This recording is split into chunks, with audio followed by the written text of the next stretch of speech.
welcome back to episode 7777 of Tall Boy Radio.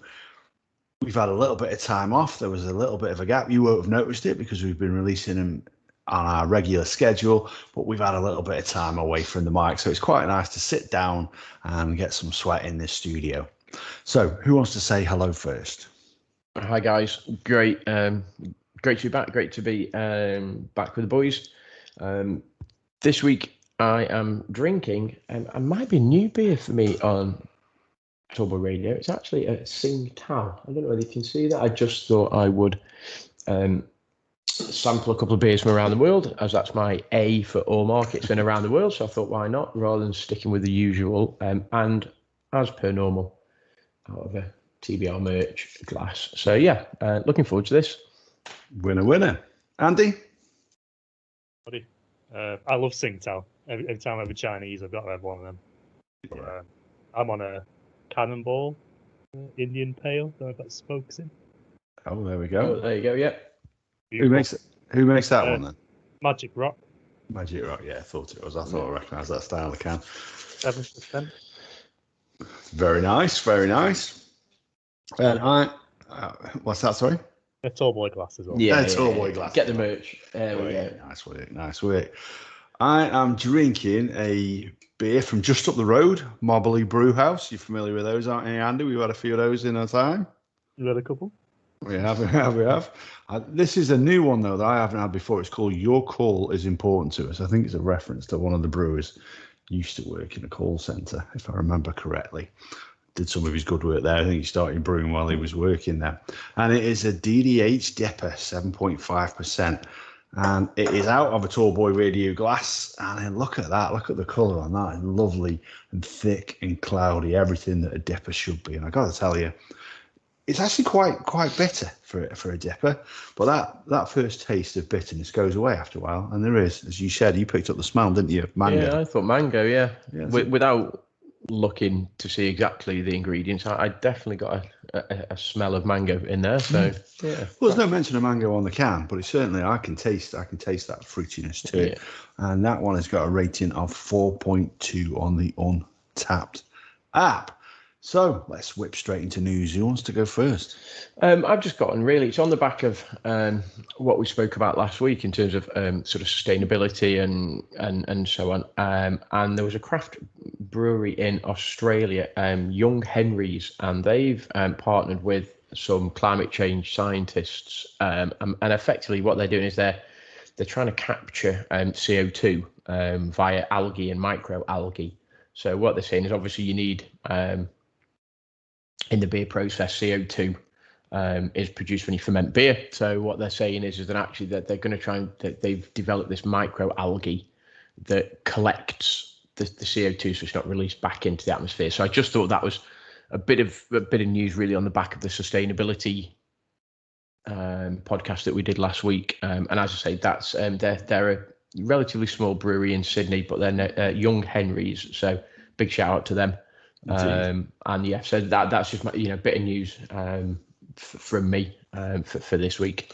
And interestingly enough, that news story was sent to me as well. It's one of the things I had in my news by Dave, one of our listeners, the guy who we heard at the start of the last episode and an episode or two before. Andy, you got any news for us, dude? Yeah, I've got a story of this guy who disappeared for a couple of days, and he basically was on an ATV rounding up a cow, his neighbour's cow in America. And he flipped it and got pinned underneath it. So for 2 days, he just survived on beer and water. All his family thought he went camping or something like that with his friends, but now he's just lying in a field just drinking beer.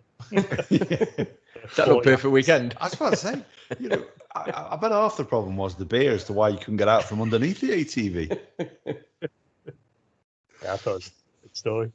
He got out as soon as the beer ran out, did he? Just idled out. Oh, I'm out of beer now. I better go home. Yeah, mind you, you don't know how much beer was in there, mate. Maybe that's maybe you're lighting the load and nothing to lift it off.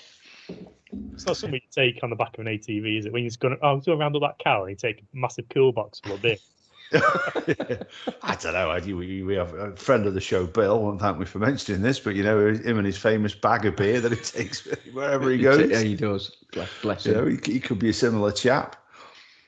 Brew London event 2021 been rearranged to the 29th and 31st of July. Good timing, I think, in terms of Boris's recent announcements. It seems like it's something that should be able to go ahead. I'm not going to say back to normal because Boris urges caution, but I think we can have a degree of normality to it. It's got 150 brewers exhibiting. Head to their website, check it out. Just Google Brew London event and you'll get straight there.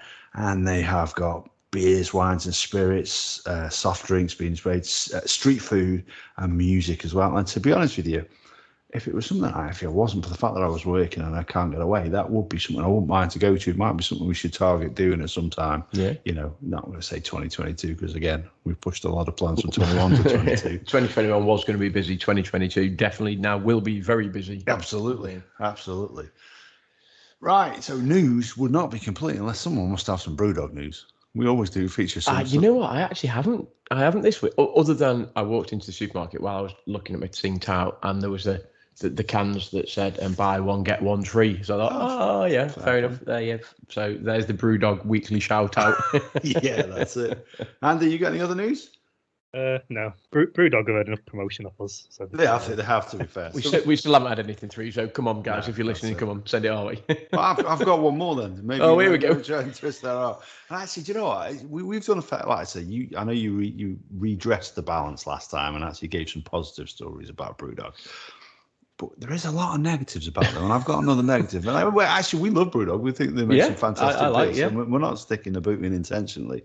But yeah, they've been criticised for ignoring an advertising standards authority ban on one of their adverts. I think I saw this. Yeah, and they chose to repost it anyway. It's about their new seltzers, and we've talked about seltzers hitting the UK market, and it is a 90-calorie drink, and they described it as a health drink.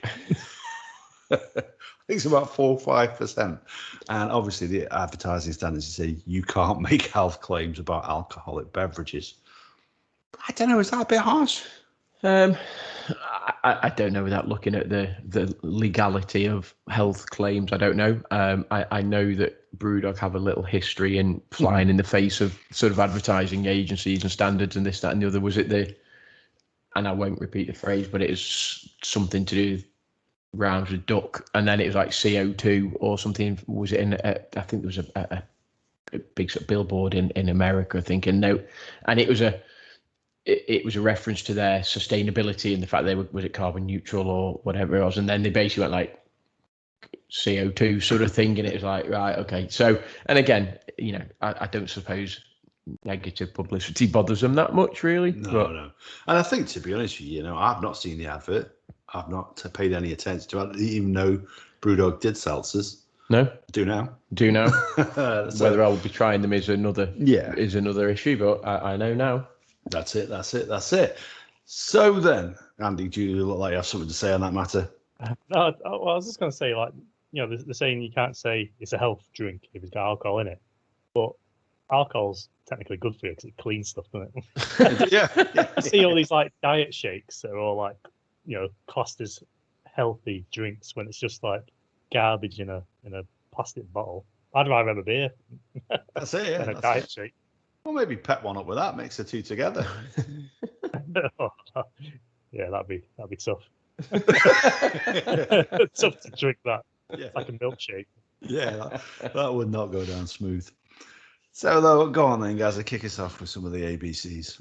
Yeah, so this week for my A or market, I thought about talking just a little bit about Czech beer, and the reason I came across sort of Czech beer was I was looking at countries that consume the most beer, and it's the Czech Republic. There you go. So effectively per capita per head, the Czech Republic is the country that has the most drinkers, which is pretty cool. And I was just looking at a couple of well-known brands, a couple of things that they have, and I came across an interesting story, and I'll get to that in a second. But do you know any Czech beers? Pilsner Urquell, is that Czech? Pilsner Urquell, yeah, absolutely. Andy? Staropramen. Staropramen, yeah. Because interestingly, I was going to sort of look at Staropramen and the history of Staropramen, and I was going to buy a bottle and stuff. And I thought, I'll just go slightly broader and do Czech. So you got Pilsner Urquell, who is they're the biggest Czech brewery, and they were the first company in the world that actually produced the Pilsner brand. So that was pretty cool. And so you've got Budvar, obviously Staropramen, Kozel, which I think we've had. Had Kozel. Yeah, I can't remember. Sid had it. It was in the bar at his wedding. Oh yeah, yes. Ganway. The Key. The Key, yeah, the Key. That was it. Yeah. So you got Kozel. It was a decent beer. It was. And we had it in London actually. The three of us when we went down for NFL. Where did we have that? Oh no, I mean you drank it. Did you drink it, Andy? No, you might have drank something else. I can't remember what you drank. I think I was on like left or something. No, I think you had a fridge milkshake with a bit of whiskey in it. So I just so looking at a couple of brands, and I was like, oh, Czech beer, Staropramen, yeah, definitely know that. But the Pilsner Urquell one, and the one that I was going to talk about was, and I don't know whether or not you've heard of it, but have you heard of the Budweiser sort of war as such? Is that the use of the name? Yes. A little. Okay. I don't ask me anything more about it. Have you heard about that, Andy? The sort of the Budweiser name as such, or the Budweiser dispute as such? No. So basically, everybody associates Budweiser with America and Anheuser-Busch, brewery and stuff. But actually, that's a load of bobbins, because it was actually from the Czech Republic, and there was this big thing where. I don't know whether or not traditionally and historically it was like a type of beer, but there was a Czech brewery that used Budweiser as the first sort of name. And in 1876, it was Anheuser-Busch then started to develop a beer in America and called it Budweiser. So obviously they got this war. Well, about 100 years earlier, it had been released in the Czech Republic as Budweiser. So it was to do with trading, and basically in Europe, it was protected under the protected geographical indication law, right. Budweiser. So basically, the Czech brewery were able to sell it as that. And in America, it's actually sold as Czechvar. So that product is Czechvar. And then in the European Union, Budweiser, that we understand it, is now effectively sold as Bud, because there was some dispute about the name Budweiser and so on. So it just got me, it got me sort of thinking about, we associate it being Anheuser-Busch, and we've mentioned Budweiser before, and if there's any Budweiser representatives that listen, then I'm always happy to drink that, so send it our way. I'd always thought it was the Anheuser-Busch people, obviously had taken the beer over to America, because obviously, a lot of their beers and their brewing was sort of taken over by German immigrants and Czech immigrants. Well, Budweiser it originated from a place called Budweis or Budweis, which was a German name for a Czech city. Right. And they then started to brew it in Budweis, and therefore it became a Budweiser beer, and that was where the name came from. But it was founded in 1795, and as I say, Anheuser-Busch then started to trade in America in 1876, so about 95 years after. And as I say, it got it was known as, I've just got it here, the Budweiser trademark dispute, because Anheuser-Busch was saying, we want to sell it as Budweiser, right.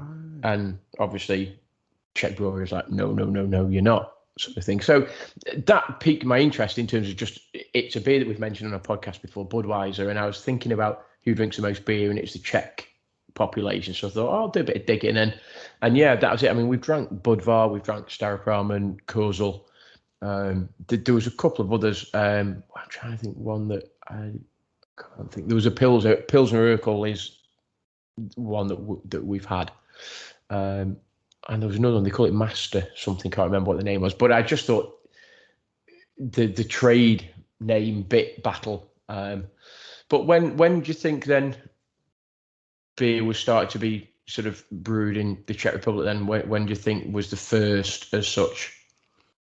Well, any ideas? I haven't, but I would guess 1200. Okay, Andy? Yeah, it's going to be early. On my list of stuff, there's stuff a bit earlier than that, but Yeah. So the Brevnov Monastery apparently was 993 AD. Right. Now, that, when we get to a bit later in the podcast, that doesn't come up on my list because actually it's now, they don't still brew from there. So it started there, but they don't still brew from there. But it was 993. And again, the city of, and I apologize if I pronounce this wrong, Brno, Brno, had the right to brew beer from the 12th century onwards. So, yeah, quite a while ago. I think I've seen the film. Yeah, decent. So that was my A, really. Just a little bit about sort of Czech beer as such. So you've got Pilsner Urquell, and they, as I say, they do the Pilsner, they do Kurzel. You've got Staropramen. Ostrava is the another beer from the Staropramen range, and then you've got the Budvar bit. So they're the three main ones really in the from the Czech Republic. But they obviously drink quite a lot of beer. They do. I'm not a big fan of Budvar. I don't know about you. I don't mind it, but it's weird because I always just thought Budvar was Budweiser. It's just like the European equivalent of Budweiser. Yeah. That's what I thought. Now, obviously, doing a bit of reading, it isn't. It's a different brewery as such. So that was my bit of the A for the all market bit. Was just a bit of history on Czech beer. Awesome. Cheers, dude. Andy? No real sort of news on it, but I thought I'd just talk about saison beer. Now, I've never really looked into it before until when I did my research for the show, and I was quite surprised what it was. Like it started off as like some French farmers who brewed their own beer for them and their seasonal workers, and they used to like share hops and stuff with local farms, and buy all the different stuffs off each other, and that's where the beer, the saison, came from. And I was just like, there you go. How crazy is that? So yeah, 18th century. Was, is that so? It's a seasonal ale, then, if you will. Yeah. So when they hired extra people in to like crop, either harvest the crops or whatever, they brew beer in that just before then or something. So when they're chopping them all down, they got beer ready for them to drink and stuff like that. So it was like seasonal for when these seasonal workers came. Like, it's like the English Chinese like a chicken curry and stuff like that. It's not like an actual Chinese dish. It's just something that was made up over here off scraps sort of thing. And it's sort of like that, isn't it? They've made this like amazing beer out of by chance of just saying, "Oh, let's do it for you guys that are coming to work here for a couple of months." That's fair play. Let's do this for me. That's a tradition I'd like to see employed in every walk of life. To be honest with you, I think my company should do that. Well done, son. I made you this beer. Please make a suggestion. Yeah, please don't drink it in the office. Again. Cheers for that one, dude. Yeah, that was quite interesting. I'll be honest with you, I've seen that on cans and bottles, and I often thought, I wonder if that means it's just a fancy way of saying it's a session ale. It's something else I was wrong about. Yeah. Quite interesting. That was. Cheers, dude. For my section, which is craft, one of the common beers that we've had, and we sort of touched on it a couple of weeks ago when Andy was drinking a salt ICAP beer, and he was drinking a DDH DIPA, and we sort of said, well, double dry hop, isn't it? Yeah, I think so. Don't really know what that entails. So I thought, you know what? I'm going to find it, which is the reason why I picked a DDH DIPA to be drinking tonight. Well, the second reason, obviously, being I do always quite like them. Good, strong beers, and they're quite tasty. So, yeah, double dry hop is what DDH stands for, as we said last time. And we assumed that basically you do the dry hop process twice. Yeah. And that is quite correct. That is exactly what it is. It makes total sense. So you add twice the amount of hops, so which gives it that stronger, more robust tasting. But at the same time, it's quite smooth as well normally. And usually, like I say, when you first taste that one, it's a little bit bitter, but actually I find that goes. So your first dry hop process, you'll do it about a week before kegging, and then the second one is done 4 days before kegging. And the idea of that is that it adds a depth and complexity to the hop, which I guess sort of makes sense. If you only add hops once, you're only going to get that one level of flavour. Yeah. So if you add a second lot of hops, it's going to be varied. And I was going to say, as much as you try to, and obviously breweries spend a lot of money on trying to do this, you are going to get some very, very subtle variants of depth of flavour, and as much as maybe you don't want that if you're producing and brewing a traditional ale and you just add the hops once, because that becomes then standard and you sort of know the flavour, that there has to be a variance when you do it twice, and it's that natural variance, I suppose, that means that you get subtle changes in the flavour. Yeah, exactly. You're quite right. And you can also do it a third time, making it triple hop. Yeah, the old trips, as we sometimes refer to it as.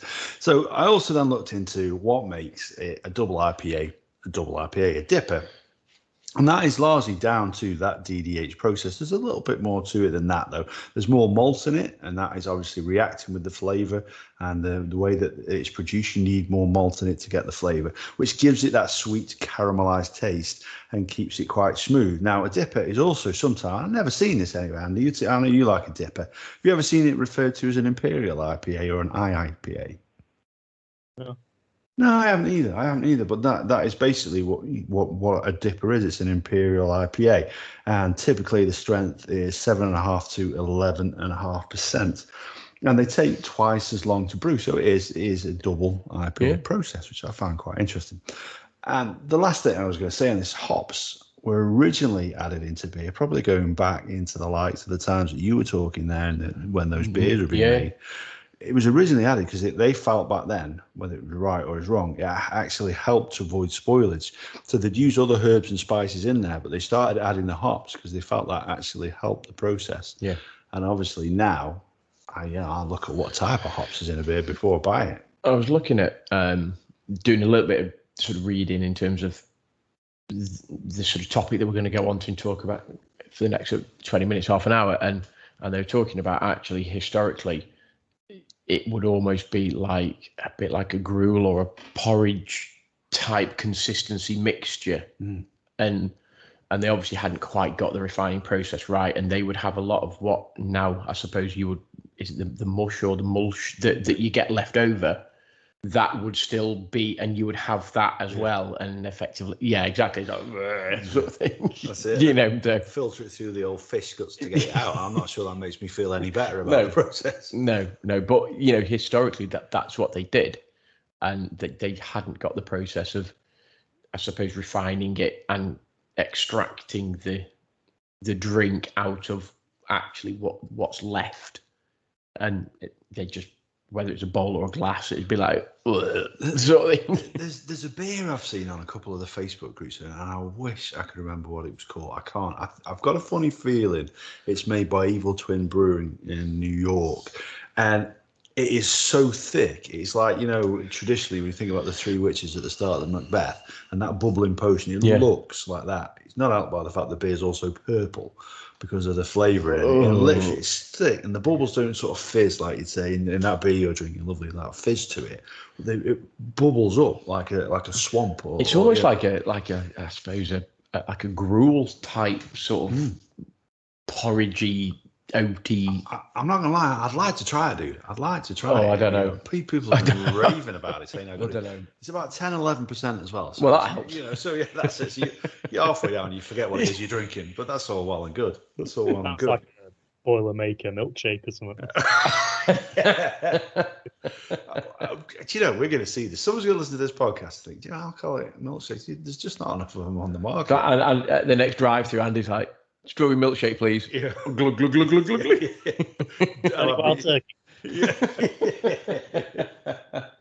Me doppel. Have me doppel, please. So one of the subjects that we've said, well, the main subject, as we always do in this podcast, we always focus on one thing. And one of the things we decided to talk about this week is we sort of alluded to earlier in a couple of our stories that we've shared, was old beers. So the beers that have been around virtually since the dawn of time. Now, in the passing weeks since we recorded this, someone here's had a birthday. So he's now the eldest statesman of the group. Yes, I am 21. Yes.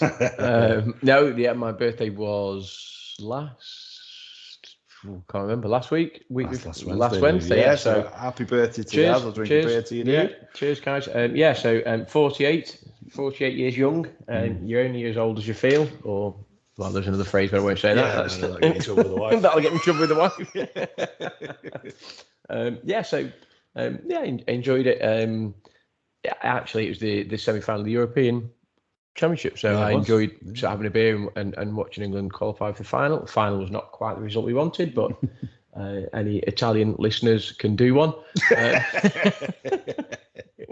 Although, having said that, on reflection, they probably did deserve to win, so they're the better side. So fair play to you. But no, I enjoyed my birthday. Made me feel old, and that leads nicely into, I suppose, the topic of the week, which was sort of old breweries, old beers. And as I say, I was just looking at the Czech one. That was it 993, 997, whatever it was. But there are beers that have been dated back, and I'm just having a look there to sort of pre-Christ, so BC, and you're looking at 6,000 to 15,000 years ago. And I was like, wow, okay. And I'm not sure I would have quite liked to have tasted what their version of beer was, but there's stuff on Egyptian hieroglyphics about the brewing process and the beer process and stuff. So, Andy, what was your sort of take on sort of the old? Have you gone the old beers or breweries as such? So okay, I've got a selection of the oldest by year, but then I've got a few random countries as well, like and Ireland, America. Cool. So go on then, Gaz. Talk us about this beer then that's going back sort of pre-Christ. So they did some. There was a company that did some research, and they obviously tried to date various old artifacts, and they went into obviously there was hieroglyphics and there's various sort of carbon dating that had gone on. And there was evidence that it was Mesopotamia and Neolithic periods and all of that sort of stuff that actually they were drinking beer, which makes them go up in my estimation, I suppose. And I'm just sort of trying to find it here. And 2016, National Academy of Sciences did an archaeological study and found evidence that of a brewery in China that effectively was BC. So you're talking like thousands and thousands of years ago. And again, doing a bit of research, and I apologize profusely for the pronunciation of this. The Jing A Brewing Company out of Beijing in China created the Miajaya Neolithic Ale, 3.7% sour ale. And allegedly using the same ingredients that were found at the site dated BC, which is sort of pretty cool to think you might be drinking a beer that has the same ingredients as BC, but I'm not sure what it would taste like. No, I'd be interested to try that one. So a sour ale, so immediately you wouldn't be a fan of it, would you guys? No. And then 2 years later, 2018, a sort of similar study had found that there was a 13,000-year-old brewery in Israel. Similar to the site that's found in Beijing, researchers found residue in stone mortars that would suggest there was a group of people called the Natufians, and again, there was a brewing process that they found. So that's 13,000 years ago. That's incredible. Now, obviously, none of those companies exist anymore, but is it 15,000 years ago? We're in 2000. Was it 13,000 BC? It was 13,000 years ago. So 15,000 years ago. That's ridiculous, isn't it? Incredible, isn't it? Now, obviously, we can lead on to the oldest breweries that are still in existence. And hang on a minute, the Flintstones drank beer. When were they? Dinosaurs were around then, so that's Exactly, Jurassic period. So that's a while ago. That's what we missed. So yeah, and so there's obviously historical records of what you would class as beer stroke alcohol, and obviously throughout the ages the refining process has developed, but not sure I'd want to try their bowl of crushed up grapes and berries and gruel as such. I would once. Just out of curiosity. Yeah. I mean, 3.7%. They could have stepped it up a bit. I know. It's a shandy, that isn't it? I know. It's like a shandy bass, isn't it? Yeah. But again, I suppose would their alcohol content be? What would it be? Just the amount of, I suppose, berries or vines or whatever it was, hops that you put in it. I don't know. At that time, though, they might have been like toddler size, because like every generation, people are getting taller. They might have been like 3 foot back then. So Don't you get onto midget wrestling again, Andy? I mean, alcohol and midget wrestling. I mean, we've been there, we've done that. Leading on to the next subject. Oh, quality. I like it. Go on then, Ad. What was on? Did you go breweries? Did you go? I did a little bit of both, to be honest with you. Yeah, so I looked at some of the beers that have been produced, and I also looked at some of the breweries, and I think you alluded to one earlier there, was it the Czech Republic, which was 993. 993. So obviously, again, that tends to be older than the ones that were sort of showing as breweries that are still functioning today, but like you say, it isn't anymore. So there's a couple in Germany, in Bavaria, in Germany, that I stumbled across, the Weiher Stefan Abbey in Bavaria, in Germany. Now, they were registered as a brewery around about 1040, but there's mention of them having a hop garden in 768. Yeah. So there is an assumption that they were brewing before that. And that's, I picked that up. That they were on my list as well, and I was like, seconds away. I was like, so I picked that company up as well, and I was like, wow, that obviously even predates the Czech beer, and they're still going effectively. So they are still producing beer, and you can still get it. I think the monastery is closed. The initial monastery is now closed, but the brewery side to it, I think, is still open, and they're still producing beers. Andy covered this off, didn't you, a week or two ago? Or it might have been last week, I can't remember. In terms of the actual amount of Abbey brewers now, there's not so many. So I must admit, I was surprised when you're looking down the long list of places that were breweries, all had the word Abbey after them. Although, like you say, none of them had monks there doing that process. But I think that Weihenstephan brewery, I apologise for pronunciation again, I'm pretty sure they said the monastery closed, but the monks from the monastery actually then continued to brew. So whilst they might not brew in the actual monastery where they traditionally did, I think they took their sort of skills elsewhere and continued to brew under that name. And that's effectively why it appears in the list of oldest breweries that are still producing beer. When we started looking into it, what were you imagining that you'd find? Andy, what were you thinking? What sort of age were you expecting? Couple 100 years old. I know, I've heard stories that because drinking water wasn't brilliant back in 500 years earlier, so they used to drink a lot of mead and beer and stuff like that. So I thought, maybe there'd be some of that, but some of these places are still going from, like you just said, then 1040. It's crazy. I was literally thinking like 1700s, 1800s, something like that. Yeah, it's bizarre.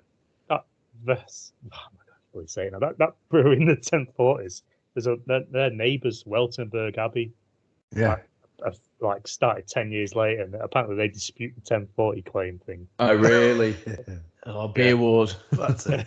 But they made a Dunkel, and apparently they've won awards for the World Beer Cup, which they won in 2012 as well. So still going strong. It's not just making it for the sake of making it. They're still trying to make decent beer that everyone likes. What was it? The Weltenberg, was it 1050? And then, I apologize, the Affligem in was it Belgium? So they claim it was at 1074 or something. So again, you're looking at 20 odd years between the claims of various. I've not tried the two German beers, but I have had the Affligem. It's a really decent beer. Yeah, I'm sure you've had it as well, haven't you, Andy? Belgian bar in Altrincham sells it. Yeah, that's right. That's right. Yeah. So that's pretty cool. That is. Did you know? It's been going from effectively 1074. Yeah.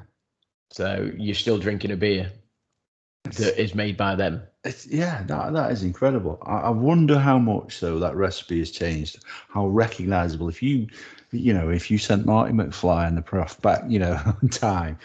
Mind you, there won't be any room in the DeLorean. It's a 2-seater, so just Marty would have to go. Yeah. Bring back a keg. Yeah, bring back one of those guys and getting to taste one of those beers now. Sit down, have a crack of this one, see what you think, see how different it is. Well, I know they're saying that the V Hen Stephen, however you pronounce it, they produce their beer is obviously in line with the Bavarian purity laws in terms of what goes in there, and there's only a limited number of ingredients that you can use. Is it 4 ingredients? Yeah, I know how I've got it. So what have we got? So you've got malt, hops, yeast, and water. Yeah. So effectively, they're the only 4 things that you can use. And they were saying that they've got actually 12 different styles of beer, still using obviously those 4 ingredients, but they've got 12 different styles. And I can't think of the name of it, but basically their wheat beer makes up sort of 88% of their total output in terms of what they sell. But the Bavarian purity law obviously dictates you can only use certain ingredients. That's right. And they still use that to this day. So fair play to them. Funnily enough, when you said Urkel being one of the earliest Pilsners, I actually would have presumed it was Holsten. It's just when I think about a Pilsner lager, I think about Holsten. Yeah. Again, obviously made due to those sort of German laws. I had assumed then this would be one of the old ones. So when did you say Urkel was made from? Oh, I'd have to hold on. Carry on talking. Sorry. So obviously Holsten Pils is one of those beers. I haven't had it for years. I actually still sell it in my shop, but I do like a bit of a different beer. Now, do you fond of Pilsners, Andy? I might try it in the odd bar, but it's not something I normally go to. No.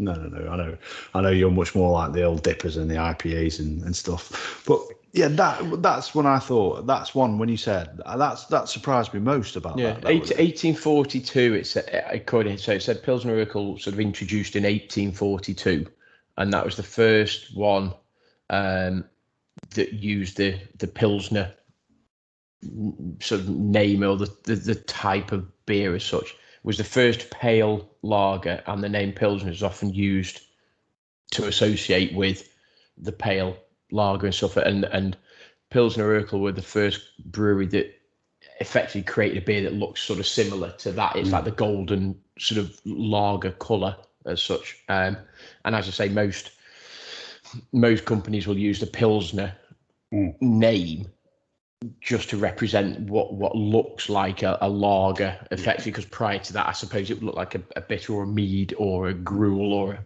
porridge or whatever it may be. But yeah, they were the first, and it says here it's characterised by its golden colour and clarity.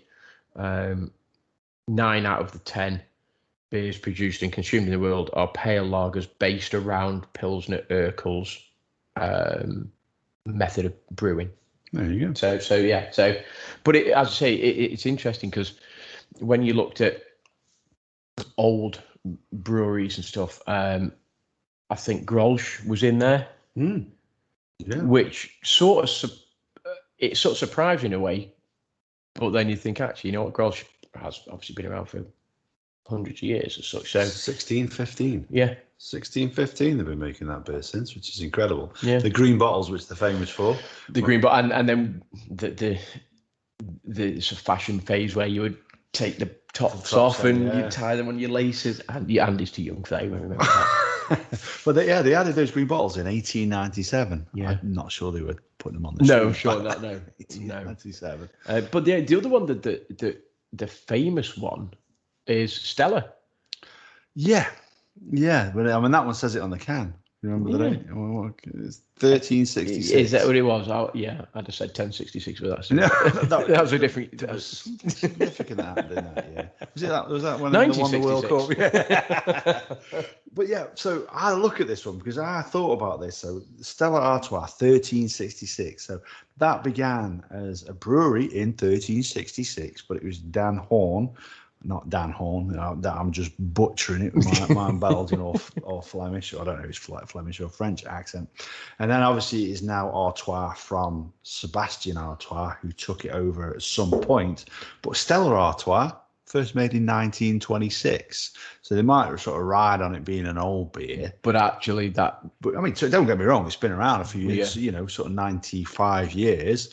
And it was first done as a Christmas beer, as a special edition Christmas beer, but it was a really popular one. Yeah. And obviously the word Stella means star. So Star Artois. Well, interestingly, going back to one of the beers I mentioned earlier, Staropramen means old spring. And that's where it came. So the water they used effectively must have been a really old medieval, I say medieval, but pre-medieval spring. And actually the name means old spring. So Staropramen means old spring. So I was like, oh, okay, fair enough. Oh, there you go. That's quite cool. Presumed it has something to do with a star. Yeah, but no, that's right. And then the other one is Kronenberg, which is Kronenberg 1664. Yeah. Sort of thing, that's the date that's it. You remember, because again, that's on the bottles, isn't it, and stuff. So and those are the sort of the age of ales I was expecting to find when I started looking to that. So 350 plus ones. Yeah. Go on, Andy. You said you said at the start of this that you had an idea of some different countries, some different countries that have been randomly producing ales of different old beers from there. Yeah, well, I think my list is mostly ones that are still going as well. So, yeah, there's probably stuff from like BC or whatever, but I got one here, 1710, which was Smithwick's Brewery in Ireland. Oh yeah, it's 49 years older than Guinness. Oh wow, Guinness overtaking them. Yeah, Guinness is fairly well renowned, isn't it? They've got them advertising a bit better. Yeah, they have to. Actually, to be fair, I'll tell you what, I visited the museum in St. James's Gate Brewery, and a lot of it is focused around their advertising. I wanted to find out, don't get me wrong, there's a bit about the beer as well, obviously. But yeah, most of it was about the advertising, because obviously those famous adverts. But I will tell you this, it is an absolutely belting part of Guinness that they serve in that museum, as you'd probably expect. The one that it's sort of doing a bit of research, and it shocked me a little bit. Do you know any Namibian beers? Funny enough, no. Well, no, I didn't either. And apparently, according to Google, Namibia is the second largest consumer of beer in the world per capita, behind the Czech Republic. Now, it's not a country that I would automatically assume drinks lots of beer. Imports, I'm presuming. However, when you dig a little bit further, it's actually it's a German colony, so obviously there was a German influence, and they started brewing there in the late 1800s, and obviously again because of the German influence. They, and I'll have to read this, they upheld the 1516 Reinheitsgebot beer purity laws of Bavaria. So again, similar, you can only use certain ingredients in your beer. But Namibia was like second to the Czech Republic, which shocked me, because I would have never have even assumed that was the case. Your Green Monkey that you like very much produced by Jules are they Nantwich based? No, the Market Drayton. Market Drayton, yeah. They make that beer to those standards. Yeah. I'm sure when we had that beer on there. Anyway, Andy, go on, tell us some more old beers from different countries. So we'll go for the US. I'm going to murder the name of it, but Youngling. Yingling. Oh, there you go. Yeah, Yingling. I only know it because obviously being a Steelers fan. Oh, really? Yeah, it's the beer of the Pittsburgh. Cousin Bo hasn't told you how to pronounce that name, has he? So no. And if hopefully he brings a can over if he wants to, though. Obviously Pennsylvania is that's where it originated. So yeah, I suppose your Pittsburgh link there helps. Absolutely, absolutely. So when was that? I mean, I got that on my list as well. Was it 1829 is what I got? So yeah, which again is, I think when you think about it, we are. What's the date today? We're coming up to the 14th tomorrow. Is it the 14th of July as we're recording this? So Billy the Kid was killed on that date in 1881. So I wonder what sort of thing they were drinking back then, how close it is to what we're drinking now. I think a lot back then it was raw gut whiskey, etc., etc., etc. I suppose back in the day, it would be what we would now class as your more bitter type drinks, I suppose. Your darker, more perhaps heavier. Do you think? Because I mean, they're very fond in America. They're very fond of the sort of the lighter pale ales and and the lagers. Traditionally, very very heavily consumed. Don't get me wrong. There's a massive market now for craft beers and the darker beers and everything that you're talking about. But I wonder when that switch.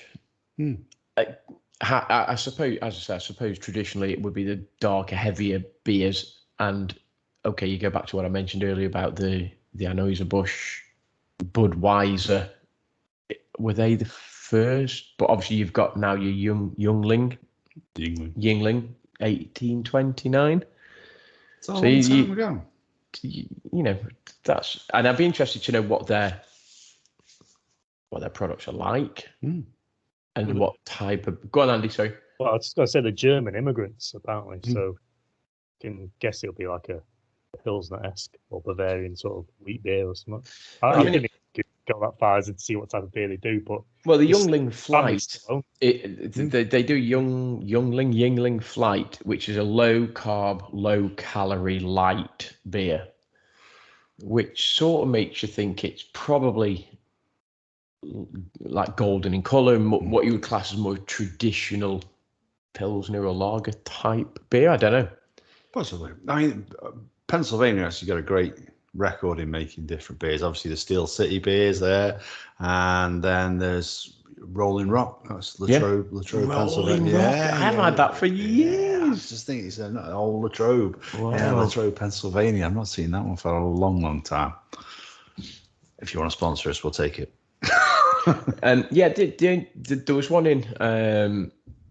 It said a Vienna style lager brewery in Mexico, so that was 1865. Danny Trejo obviously might be interested in sort of that as such, and we mentioned it before.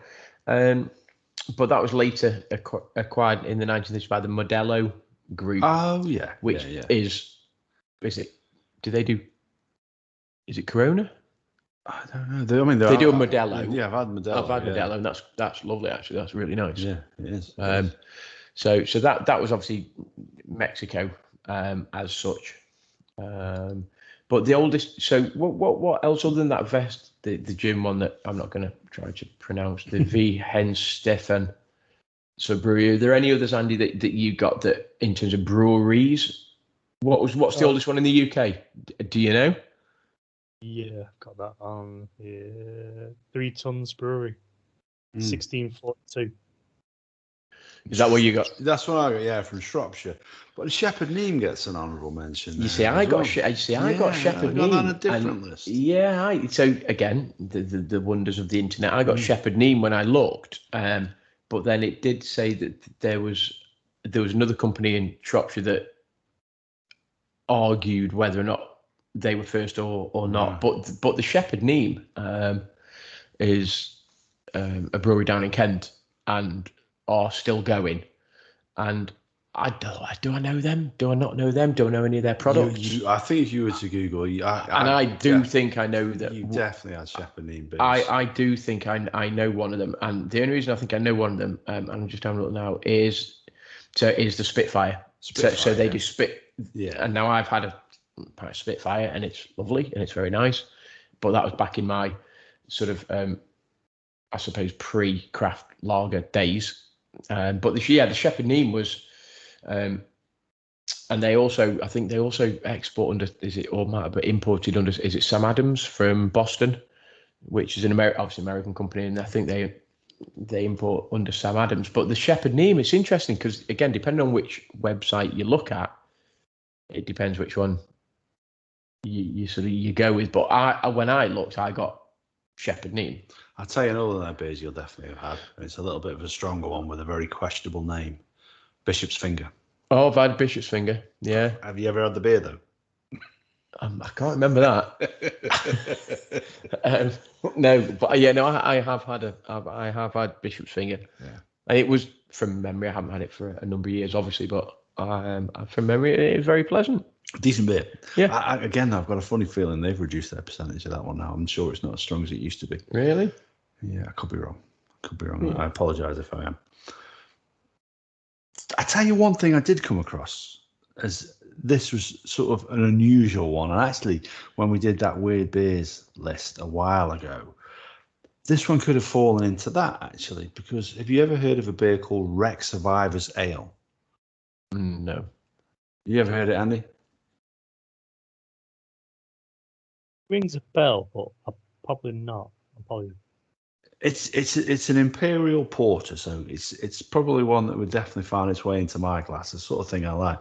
And this is it's a ship that left Calcutta and sunk off the coast of Tasmania in 1797. Now on board it's probably headed to one of the Ryan family's places in Australia or Tasmania or wherever. Then it was 31,000 litres of rum and beer. So that's a lot. So it sunk to the bottom of the ocean, and some divers in 1977 retrieved some of the beer out of there. Now, because it stayed corked, and I mean really well corked, I mean very well corked, and the perfect temperature of those waters, it's been perfectly preserved. No way. Now, the beer hasn't been consumed, because I'm going to guess that a 200, 300-year-old beer ain't going to be that great to taste, even if it is okay. It's a little bit past its sell-by date, no matter how well you store it. But they used some of the yeast that they took from one of those beers to actually recreate the beer itself and make another imperial porter, which by all accounts is available now. Because obviously, the thing about yeast is it keeps growing, it keeps producing. You take from it, you take from it, you take from it, and you produce your beers from it. So you can actually still buy this beer today. And the beer is stored in a museum as well. The original beer is stored in a museum where you actually go and see that beer. It's been perfectly preserved. It's weird because, again, we do research about old beers and stuff, and they were saying that beer was first discovered effectively as a byproduct for bread making. So back in the day in Mesopotamia, or whenever it was in the Neolithic period, they would be bread making, and a byproduct of that would be this fluid, this liquid, and that effectively is It would make it sound very nice. Beer. Fluid byproduct. A fluid byproduct of bread making. Yeah, it doesn't sound great, does it? No. But when you think, your yeast and your bread, and you sort of think, oh, okay, but I'm intrigued to know who the poor fellow was that thought, you know what, I'll just try that. Yeah, I bet that tastes delightful. I bet that tastes really nice. Yeah. I'll just dip my finger, I'll just see. Yeah. And it's just, we laugh and we joke, but you can sort of see where by making the bread, actually the byproduct, the off product of that, the waste product almost, is this really alcohol-rich sort of fermented mulch. Yeah, well, we've gone full circle now, because now you can buy toast ale, which is made from bread that's never made it to the shops or been recalled from the shops or whatever. I don't really know where the bread comes from, but surplus bread anyway. Yeah. And it's we covered it in the recycling one that we did last time actually out. We did the sustainability beer.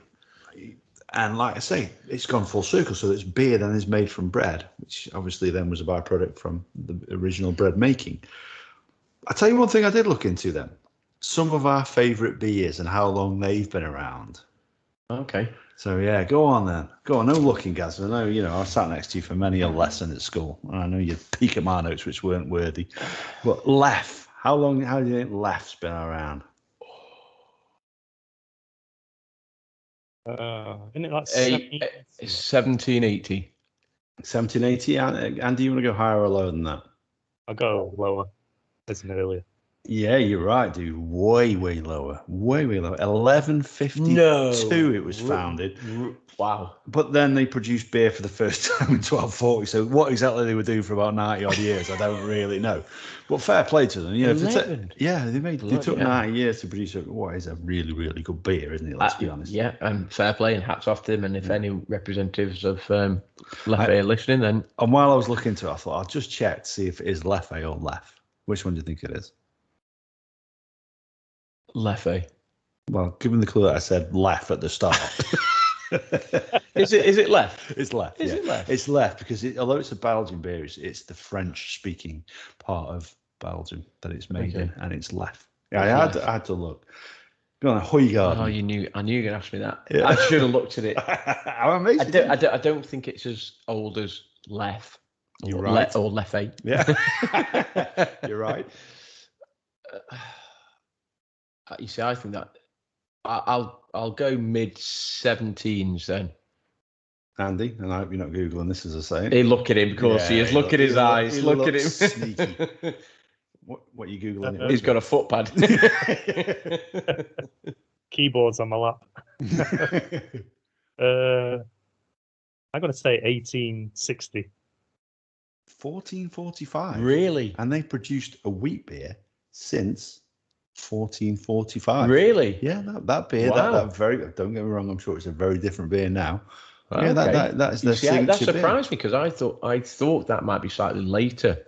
But go on, how's that one pronouncing? So I thought I'd look into that one as well. Hoygaard. Correct. That is the correct pronunciation.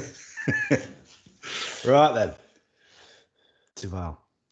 That's Andy's. Surely that's Andy. Is it Duval or Duval? I call it Duval. I call it Duval. Duval. You call it, yeah. Belgium. I call it Duval. Well, what do people in Belgium call it, Andy? Duval. Duval, yeah, it's pretty close actually. It's Duville is the pronunciation, the Belgian pronunciation. So in effect, none of us are right. Yeah. Okay. Yeah. So that surely is Andy's. Come on, Andy, you need to get this. Sure, it's going to be earlier. I think 1600 and something, but I think it's a touch earlier. 12. Well, this one really surprised me. 1871. No way. That's no way. It's really? Yeah, they've nailed it. They've nailed it in that time. Wow, I'm only 600 years out. That's it. Go on then. Go on. The Duchess de Bourgogne. You know what? I don't care. Yeah. I'm genuinely. I think they brewed it in 1200 and just left it for a century. Forgot about it for a couple of hundred years. Oh, what's this bottle? Oh, that's all right.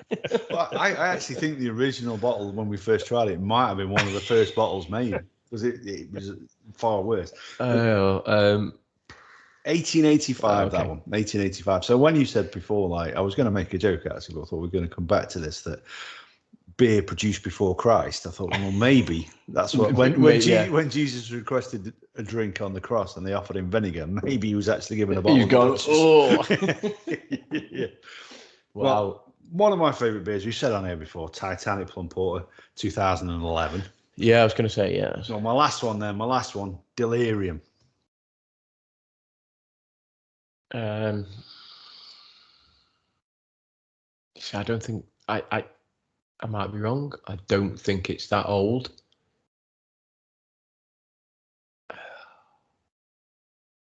I don't think it's that old. I'm going to go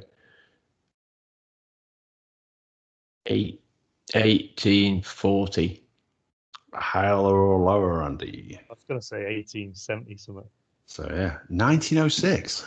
Oh, okay. And that one surprised me because that was one I was thinking that must be an old beer. But yeah, he said it. Yeah, I didn't Pink expect Elephant. You know, there's a reference there to drunks in history seeing those things. So I didn't. Yeah, I thought that might be a bit earlier than that.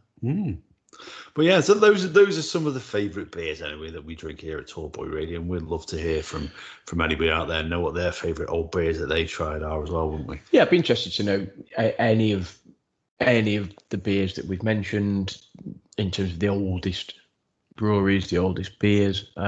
Maybe we can get sort of Dave from Double Trouble maybe when he comes on next, just to talk about what has he tried when he did his beer club, did he try any particularly old beers? Was there any flavours of beers? Was there any this? Was there any that? But if anyone's out there, hit us up on social media. Let us know. If there's a beer you want us to talk about, you want us to research, find out about, then hit us up. All the usual places. And actually, Dave hopefully will be joining us next week, all being well, and he will be joined by the head brewer, the guy who makes the beer for Double Trouble. With a little bit of luck, he will be joining us, and he knows his beer, so he's looking forward to that. To shame. Yeah, looking forward to that. That'd be interesting just to pick his brains in terms of the process that you go through and sort of flavours and mixes and testing and all of that sort of stuff. So yeah, looking forward to that. And we're pitching some ideas, obviously. I'm sure we can pitch him a few, as long as they don't involve pineapple. Listen, we need to put some pressure on this guy to make the milk stoutski. Actually, the milk stoutski could be. I think that could be, as long as Sarah, if you're listening, hit us up. If you and we know she is. Of course, yeah, as she always does. Hit us up, Sarah. Let us know if you object, because we will pitch that. Yeah, absolutely, absolutely. If you don't reply, we'll just assume that's the green. No reply. That's absolutely that's the go ahead. Yeah, absolutely. I tell you one other thing we need to chuck in as well, because we're in July now. We have a competition running that ends in July. We do. It's only 3 weeks left. 2.5 weeks left. Yeah. So it's predicting the amount of countries that Tall Boy Radio will be in by the end of July. Now we have one person who is one away. Okay. We got one. Nobody's got it bang on, but the person who's nearest wins the prize. We're not going to deprive them of that. We've got one person that's one away, so there's plenty of time to get in your ideas. So just chuck us how many countries you think it'd be in. You'll have to listen to old episodes of the podcast where we'll tell you how many countries that we're in before. We're certainly not going to give you any hints now. No. But yeah, definitely get involved. And the prize will be a sort of a bundle of TBR goodies, and there'll be the odd sort of mystery prize thrown in there. We're not going to spoil by telling you what that is, but there'll be a bundle wheeling its way over to you. So yeah, I'd say have a think, listen back to the old back catalogue, and let us know what you think. Absolutely. I think that brings us rather neatly then to the end of this episode, unless everybody's got anything else that they want to chuck in. No, enjoyed it. Enjoyed sort of chatting about beer, obviously. It's pretty cool. Enjoyed sampling a couple of beers from around the world, the Tsingtao. I think it's going to be a theme that I'll probably go with moving forward. I've just tried different beers from different places, so why not? But yeah, enjoyed this, and look forward to having Dave on next week. 100%. Andy? So my favourite beer is Pirate. Oh, didn't even think to do that one, dude. Why did you not do that? Guess what year that is? I just did a quick Google, but guess what year that was? I think that's old. I think I'm going to go 1801. I'm going to go 1500s. 1988. What? Nearly as old as me. Are you kidding me? Amazing beer as well. That's younger than Gaz. Significantly. Yeah. Really? Yeah. Wow. That's that one. And on that note, and on that bombshell. Go and get yourself a bottle or two, especially the Trips version. It's amazing. So when was the Trips version released out? I didn't Google that. Andy does research again. That's it, quality. Fair play. That one has really surprised me. Well, anyway, as from me, I'm just going to bid you all a fond farewell. Thank you for listening. Hope you're enjoying the new format. Don't forget to enter that competition. And until next time, when know that, we'll have plenty more stuff to talk about. Take care.